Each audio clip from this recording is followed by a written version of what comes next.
Fala pessoal, Marcel Collin aqui e hoje quem vai ensinar inglês pra gente são eles, os Beatles. Ó, que beleza, né? Finalmente, essa banda aí que dispensa comentários, banda de Liverpool, 1960, clássico dos clássicos absolutos. Nem vou me estender muito falando sobre isso, tá? Até porque a história dos Beatles dá muito pano pra manga e tem muita coisa pra falar.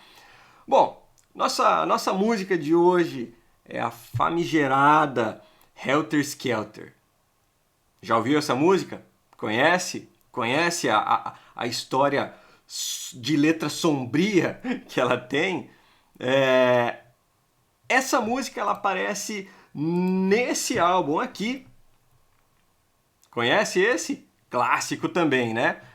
Ficou conhecido como The White Album, ou Álbum Branco, né? É um álbum aí de 68, tá? Nono álbum da banda, veio logo depois do Sgt. Peppers, já estava aí marcando uma época de ruptura nos Beatles, já estava marcando aí o fim da banda. Vamos entender um pouquinho o contexto da coisa, o contexto em que esse álbum foi lançado e foi produzido. Bom, primeiro, um ano antes, o empresário da banda, o Brian Epstein, morreu. E era o cara que tinha conseguido tudo para os Beatles, fazia tudo por eles. E, e nessa época também eles foram para um retiro espiritual na Índia, bem estilo Osho. Assistiu Wild Wild Country? Quem assistiu vai entender o tipo de lugar em que eles foram se meter. Ah, mas não tem nada a ver com aquele lugar do. Tá bom, tá bom, tá bom. Mas dali saiu a maior parte da inspiração para as músicas do álbum branco. Veio muito material daí, muita letra, muita ideia de composição. Só que eles acabaram saindo desse retiro por conta de acusações de assédio por parte do guru.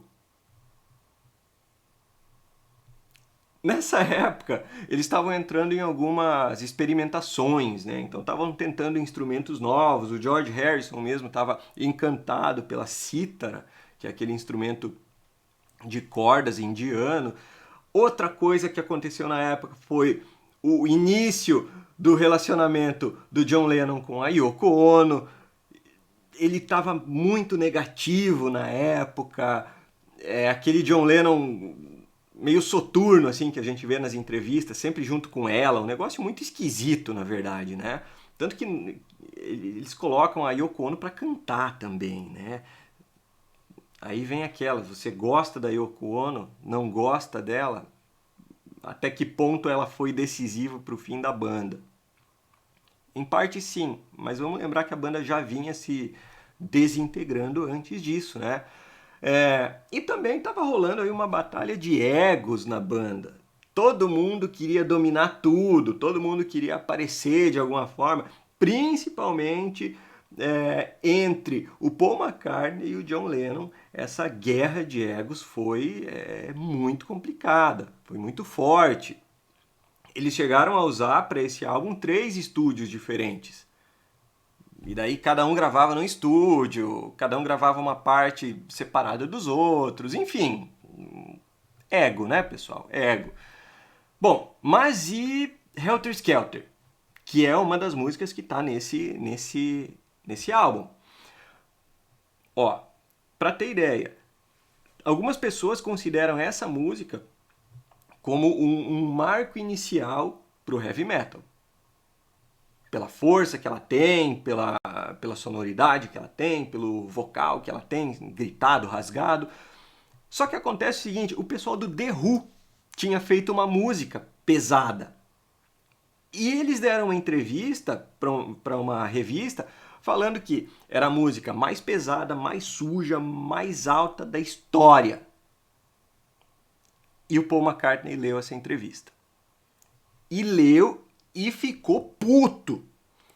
Sem nem ouvir a música, foi pro estúdio, falou com o pessoal, falou o seguinte, a gente tem que ser mais pesado que o The Who. Nem ouvir a música, mas a gente tem que ser mais pesado que eles. E Helter Skelter acabou virando uma jam conhecem o termo jam, que é quando a banda fica lá improvisando por horas e horas, só para brincar. É o que o Black Sabbath fazia lá no começo, que a gente falou na aula de War Pigs. Helter Skelter acabou virando uma jam de 27 minutos. Para ser mais preciso, 27 minutos e 11 segundos. Tá? Ou seja, se estendeu e com aquela energia toda, né? Uma música alta, forte, pesada. O único jeito que o Ringo Starr encontrou para terminar essa jam, para terminar essa brincadeira, foi simplesmente levantar da bateria. Parar de tocar com a mão sangrando, parou de tocar e daí ele deu o famoso grito, né? No final de Helter Skelter, que entrou para a gravação, entrou para a versão final dela, dizendo que estava com bolha nas mãos, de tanto tocar com aquela intensidade por tanto tempo sem parar. Legal isso, né? Bom, vamos ver o que ela pode ensinar de inglês pra gente, então. Primeiro vamos resolver esse título, eu acho, né? Helter Skelter, que justamente por ser uma palavra meio diferente, as pessoas acabam até ligando com essa onda, né? Infelizmente, com os acontecimentos do Charles Manson, que associou tudo que ele fez a essa música. Mas Helter Skelter é isso aqui. Pois é um escorregador. Escorregador desses de tipo uma torre que tem em alguns parques de diversão. Acho que aqui no Brasil a gente não tem desse tipo de escorregador, né? Mas na Europa tem disso. É um escorregador. Você sobe uma escadinha, chega lá em cima e desce. Escorrega lá para baixo. Essa espiral aí que passa em volta da torre. Isso é um Helter Skelter. Simples, né? Então, nada de teorias malucas e conspiratórias sobre o nome, tá? Segundo Paul McCartney, a ideia da música, da composição, da letra, né, era fazer uma analogia aí entre o Império Romano e esse Helter Skelter. Né? Porque uma hora você está no topo, aí você escorrega e cai lá para baixo, e isso foi o que aconteceu com o Império Romano. Foi, né, assim diz ele em algumas entrevistas. Sobre a letra, de maneira geral, você pode tirar as interpretações que você quiser, tá? Mas ela não foi pensada com profundidade, com mais profundidade do que isso aí, não, tá? Inclusive, eu acho que o Paul McCartney tentou dar uma valorizada aí quando ele deu essa explicação. Mas aí é a minha opinião. Porque o próprio John Lennon, em entrevista, ele falou que ele nunca prestou atenção na letra direito. Porque a música era para ser só barulheira. Então, pro John Lennon, qualquer coisa. Ah, não, mas você pode ligar com isso, com aquilo, com aquele outro. Sim, pode ligar com qualquer coisa a letra, pode fazer a analogia que você quiser, com cuidado, claro.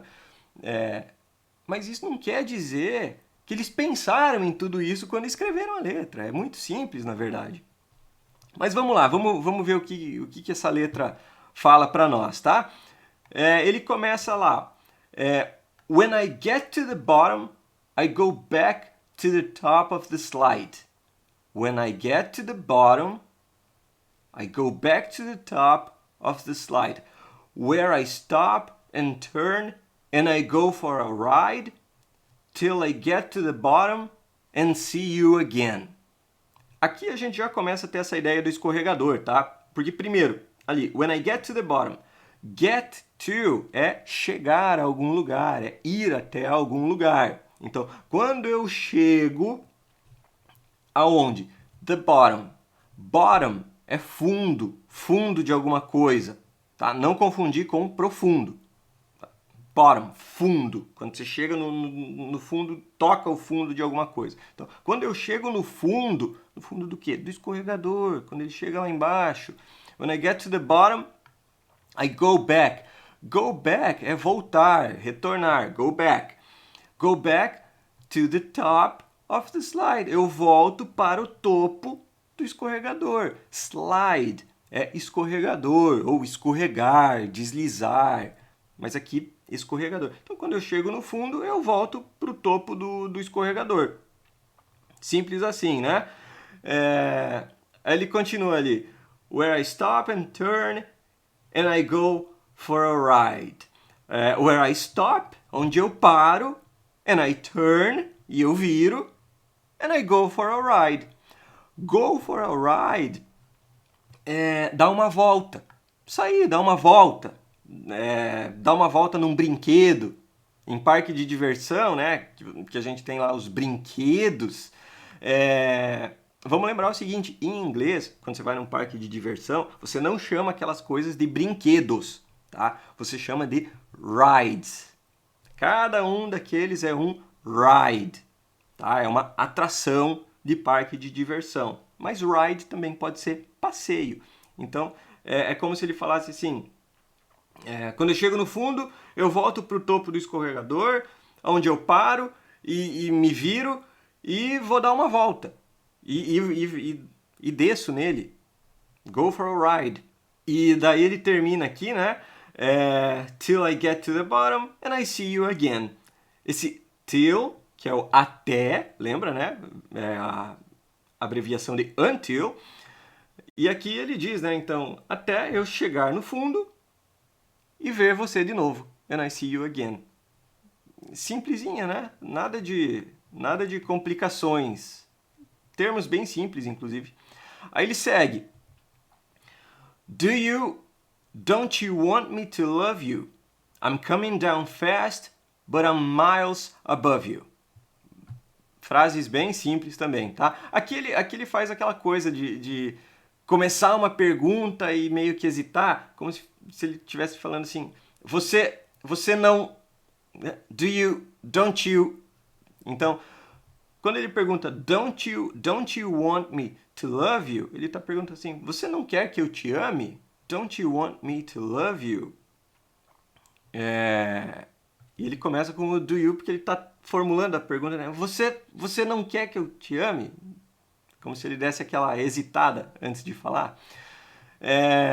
I'm coming down fast, but I'm miles above you. Coming down é descendo. Eu estou descendo rápido. I'm coming down fast. Estou descendo rápido. But I'm miles above you. Mas eu estou miles above, acima de você.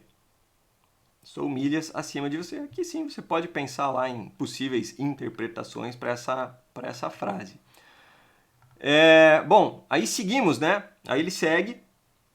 Aí ele diz assim, tell me. Ele repete, né, várias vezes. Tell me. Come on. Tell me the answer. Tell me. Come on. Tell me the answer. Well, you may be a lover, but you ain't no dancer.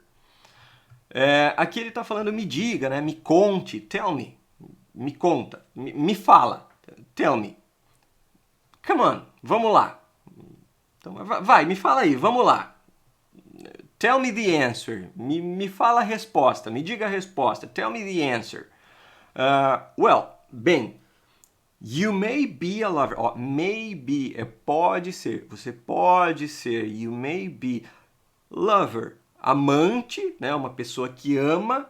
Você pode ser uma amante. You may be a lover. Aqui não é necessariamente amante de caso extraconjugal, tá? Pode ser simplesmente uma pessoa que ama a outra. Duas pessoas que se amam podem ser chamadas de two lovers, tá? Então você pode ser uma amante, but you ain't no dancer. Lembra do ain't? Já vimos várias vezes, né? You ain't, você não é. E aqui ele tá falando assim, você não é nenhuma dançarina. Olha, você pode ser uma pessoa que ama e tudo mais, mas tu não é nenhuma dançarina, não. You ain't no dancer. E aí, depois disso, ele vai pro refrão, que ele fica repetindo, né? Helter Skelter, várias vezes. Mas presta atenção no riff de guitarra, no movimento que a música faz, porque ele canta Helter Skelter e a guitarra desce. Ela faz uma sonoridade descendo, que é justamente a descida do escorregador, que marca o contraponto com o começo da música.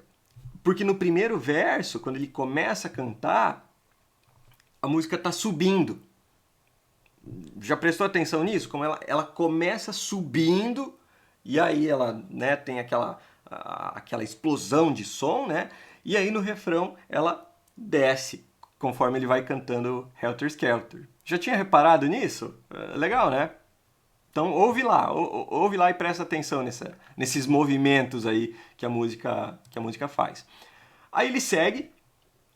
Will you, won't you want me to make you? Will you, won't you want me to make you? Aqui parece uma pergunta estranha, né? Mas é a mesma lógica da outra lá, você não quer que eu te ame? Ele começa perguntando de um jeito, ó, will you, will indica futuro, né? Aí ele diz, won't you want me, você não vai querer que eu, won't you want me to make you, você não vai querer que eu faça você. E aí essa frase precisaria ser continuada, ele poderia colocar ali happy, talvez. Won't you want me to make you happy? Você não vai querer que eu faça você feliz? Ou qualquer outra coisa. Aqui fica aberto para interpretações, para finalizações dessa frase. I'm coming down fast, but don't let me break you. De novo, I'm coming down fast, eu estou descendo rápido, but don't let me, não me deixe, não permita que eu, né? Don't let me, let é deixar, permitir, break you, quebrar você. Então eu estou descendo rápido, mas não me deixe quebrar você, não deixe que eu quebre você, don't let me break you, tá bom? E aí ele vai pro final. Aqui no final, daí ele vai se repetindo, né? Aquela loucura total da música. Vamos só ver o que é mais diferente mesmo na letra, tá? Não precisamos falar das repetições todas. Ele diz uma hora lá, look out, helter skelter, she's coming down fast. O tal do look out olha, cuidado, né? Look out, cuidado, look out. Helter Skelter, tá? She's coming down fast, ela está descendo rápido. E aí no final tem o clássico grito do Ringo Starr, depois que a música termina, né? Ele diz lá, I got blisters on my fingers. Blister é bolha, finger é dedo, e I got blisters eu tenho bolhas. É como se ele falasse I have blisters on my fingers. Aqui a gente, né, em português a gente, deixa eu pensar aqui, falaria mais, chega, eu tô com bolha nos dedos. Eu estou com bolhas nos dedos, né? Eu tenho bolhas. A gente não fala, eu tenho bolhas. Eu estou com bolhas. Fiquei com bolhas nos dedos. I got blisters on my fingers. Legal, né? E no fim das contas, pessoal, é isso. Helter Skelter é isso. A música obscura, a música que foi totalmente deturpada pelo Charles Manson, que tomara que esteja no colo do capeta nessa hora. Música simples, com letra boba, no melhor sentido possível, tá? Sonoridade sensacional que fala sobre um escorregador. E com aquela analogia de Império Romano que o Paul McCartney tentou descrever numa entrevista. E aí, gostou? Sabia dessas coisas? Sabia disso? Conhecia esse histórico dessa música? Ela te ajudou a aprender alguma coisa nova? Te ajudou a resolver alguma dificuldade? Então, diz aí pra nós, lembrando que sugestões de músicas, artistas, bandas são sempre bem-vindas. Então é isso aí, pessoal. Obrigado, valeu pela paciência e até!